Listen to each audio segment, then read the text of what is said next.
Hi, welcome to another Skepticule Podcast counter-apologetic segment, Pearced Off. My name's Jonathan M.S. Pearce, and today I'm going to talk to you about the question of whether I have killed someone. Have I killed someone? Causality. It's a funny thing, or not so funny, as the case may be here. See, a few years back, I took my class as a teacher on a class trip to the historic dockyard in the naval city of Portsmouth, UK. Now, my school is some 45 minutes walk and a short ferry ride from there. With the cost of coaches as they are, it's important to be able to walk to these places so that we don't pass the cost on to the parents. So we absolutely nailed it there. We pasted it there on the way, and throughout the day we were running behind, so the walk back at the end of the day was quicker still. Now, one of our parents helping with the trip was a heavy smoker who had to stop off at strategic times throughout the day for his crafty, kids can't see me smoke type breaks. Now, many of the children were moaning on the way back because they simply were not used to walking any such length of time. And this certainly applied to some of the parent helpers too. Anyway, we made it back for the end of the school day, so a good effort on all. Except that night we heard very sadly that the aforementioned parent helper had died. He had had a heart attack.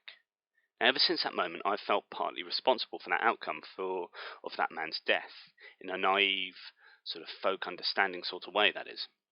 And in writing my book on free will and in researching the clown cosmological argument, I've come to understand that causality is much more complex than one might imagine. A does not cause B, which causes C in such a simplistic manner. At best, things are only ever contributory causes, and you might want to look into J.L. Mackey's Inus notion of causality, but I won't go into that here. Even then, this assumes one can quantize time, chop it up into discrete units, and arbitrarily assign discrete units of existence to both events and entities.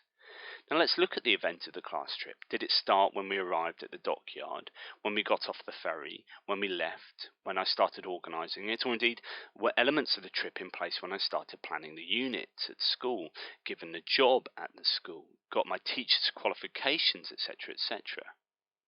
And you might recognise hallmarks of what I talked about in the last segment here about abstract ideas.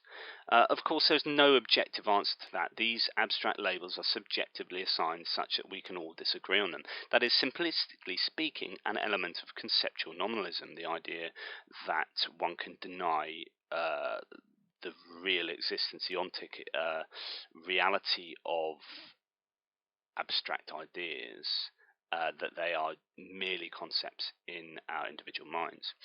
So likewise, there were necessary conditions in a parent's life which contributed to his death. Anything from his smoking to his lack of general health and deciding to come on a school trip to deciding to get married and have kids and so on and so forth. In fact, if we look at a sliding doors type of understanding of causality, then there were lots of things probably in the last week of that man's life that contributed to him, coming on the school trip and eventually having a heart attack. And then, of course, you just take that back further. If humanity hadn't evolved, of course, that's a necessary condition for that man, being a human, having gone through what he went through. So an event happens in time, and arbitrarily ascribing a beginning and an end to that event is an abstract pastime, and thus fails to be, in my humble opinion, objectively and platonically real. Causality works through people, and harnessing it so that any one individual can claim themselves morally responsible for future effects, which themselves are caused by effects preceding the individual, makes for tricky philosophy, and this is indeed the battleground of the free will debate, for sure. Arbitrarily cutting causality up in any such way is problematic. As I've set out in my analyses of the clown cosmological arguments elsewhere, which I do hope to turn into a book based upon my university thesis of the clown, causality is not a linear affair which can be sliced and diced. It's a unitary matrix which derives from either a single beginning, like the Big Bang, something that I find problematic, or eternally backward, or reaching some time commencement which could itself be a sort of rebooting of time. Either way, the idea of causality cannot be seen and should not therefore be seen in the discrete manner of units which can be attributed to equally problematic notions of events or unities. We're one big family of causality, this here universe. It's one very complex, singular matrix.